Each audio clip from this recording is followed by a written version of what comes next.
Nah, tugas produser juga kan salah satu yang paling wajib itu adalah mencari dana ya kan.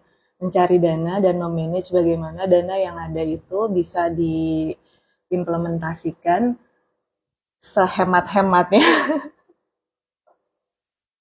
dan nggak boleh apa ya, nggak boleh asal gitu. Jadi harus bisa dipertanggungjawabkan gitu. Nah, itu juga yang menantang banget sih. Karena emang ini low budget banget. Jadi kreativitasnya harus dimaksimalkan sebaik-baiknya. Jadi aku banyak menjalin kerjasama dengan berbagai pihak ya, sponsor, barter bentuknya, terus juga ada fresh money juga yang biar membantu produksi ini biar bisa terus berjalan atau selesai gitu. Karena kalau mau dibilang nyerah, pengennya nyerah juga sih, tapi nggak bisa gitu. Nggak bisa karena ada sumber daya manusia yang harus kita pertanggungjawabkan nasibnya gitu sampai selesai ya harus berusaha semaksimal mungkin apalagi dari sisi biaya jadi puter otak banget waktu itu ya yang gimana caranya memangkas budget-budget gitu ya ada kerjasama kita sama toko roti kerjasama sama dinas pariwisata kerjasama sama pemerintah kota wah kan luar biasa banget ya. Nah jadi ini make up aku kalau lagi ada kegiatan outdoor, ya kayak gini aja.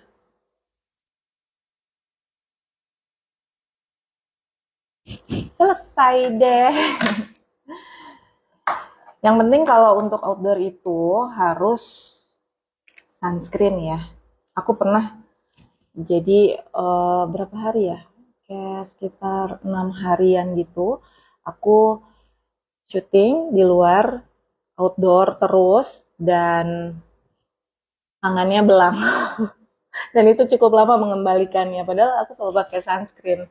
Tapi yang penting nggak perih. Jadi aku kalau kulit putih kayak begini, kalau kena matahari itu tuh ini banget ya, apa sakit banget gitu, perih. Nah kan karena pengen produksinya tuh berhasil sampai akhir, jadi segala upaya kan dilakuin ya gitu. Nah udah deket-deket akhir nih, ternyata sedih banget.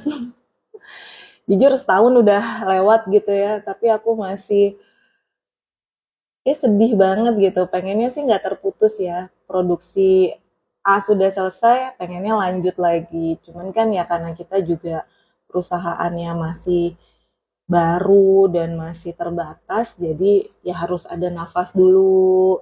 Terus kita pikirin juga kebutuhan-kebutuhan yang lain karena masih dananya kan masih pakai dana pribadi ya dan keluarga. Jadi sedih sih nggak bisa terus-terusan apa ngasih kerjaan gitu ya ke para kru gitu. Sampai saat ini sih aku masih apa yang sedih banget gitu dan masih berusaha biar kita bisa terus produksi. Yang namanya perusahaan masih merayap, pengennya ngasih yang terbaik juga lagi gitu ya buat kru dan buat klien. Jadi nggak bisa asal jalan juga. Ya struggle-nya seperti itu sih kalau kita baru jadi entrepreneur dan mengawali semuanya yang baru. Tapi kalau kita nggak berani melakukan hal-hal yang di luar kebiasaan kita ya, kapan kita mau berkembangnya gitu.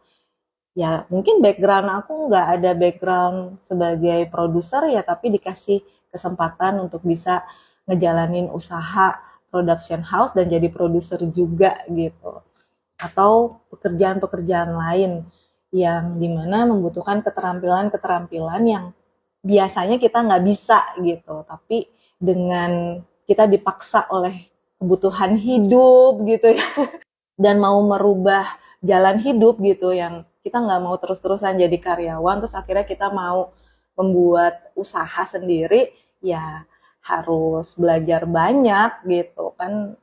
Jadi pengusaha itu adalah ruang belajar tanpa akhir.